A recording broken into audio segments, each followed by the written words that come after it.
সবাই আমরা করতালির মাধ্যমে তাদেরকে শুভেচ্ছা বিনিময়। বাংলাদেশ ইউনিয়ন পরিষদ মেম্বার কল্যাণ অ্যাসোসিয়েশন পটিয়া উপজেলা শাখার প্রতিনিধি সম্মেলন অনুষ্ঠিত। ইতিমধ্যে সেটিকে দুর্নীতি ও নিয়ম মুক্ত করে মেয়ের 18 তারিখ শনিবার বিকালে পটিয়া আমজোরহাটর একান কনভেনশন হলর সংগঠনের দক্ষিণ জেলার আহ্বায়ক মুসা তালুকদার সভাপতিত্বে ও মহিলা সম্পাদিকা সাজিয়া বেগমের সঞ্চালনায় এই অনুষ্ঠান অনুষ্ঠিত হয়। এড়ে প্রধান অতিথি আছিল পটিয়া সংসদ সদস্য বীর মুক্তিযোদ্ধা মোতাহারুল ইসলাম চৌধুরী।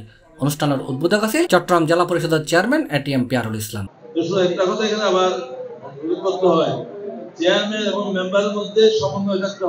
এড়ে বিশেষ অতিথি হিসেবে উপস্থিত আছিল জেলা পরিষদের প্যানেল চেয়ারম্যান ফারহানা আফরিন জিনিয়া। প্রধান বক্তা আছিল সংগঠনের কেন্দ্রীয় সভাপতি আনোয়ার হোসেন চৌধুরী। বিশেষ বক্তা আছিল সাধারণ সম্পাদক হাশেম চৌধুরী। এড়ে উপস্থিত আছিল কেন্দ্রীয় সাংগঠনিক সম্পাদক ও কুসুমপুরা ইউনিয়নের প্যানেল চেয়ারম্যান শওকত আকবর সহ আরো বোধ কি হয়। এড়ে বক্তব্যে মেম্বার কল্যাণ সমিতির প্রয়োজনীয়তা ও গুরুত্ব তুলে ধরছে। সম্মেলন শেষে উপজেলার কসুয়া ইউপি সদস্য নিজামুদ্দিনুর সভাপতি এবং আশিয়া ইউপি সদস্য আরিফুদ্দিন বাবুরি সাধারণ সম্পাদক গড়ি 21 সদস্য বিশিষ্ট পটিয়া উপজেলার কমিটি ঘোষণা করা হয়। এছাড়া সংগঠনের কেন্দ্রীয় সমাজ কল্যাণ সম্পাদক শওকত আকবর মেম্বারের কেন্দ্রীয় কমিটি সাংগঠনিক সম্পাদক ঘোষণা করা হয়। অনুষ্ঠান শেষে টিভি ও বেতার শিল্পী হাসিনা সরকারের একক মনোজ্ঞ সাংস্কৃতিক অনুষ্ঠান পরিবেশন করা হয়।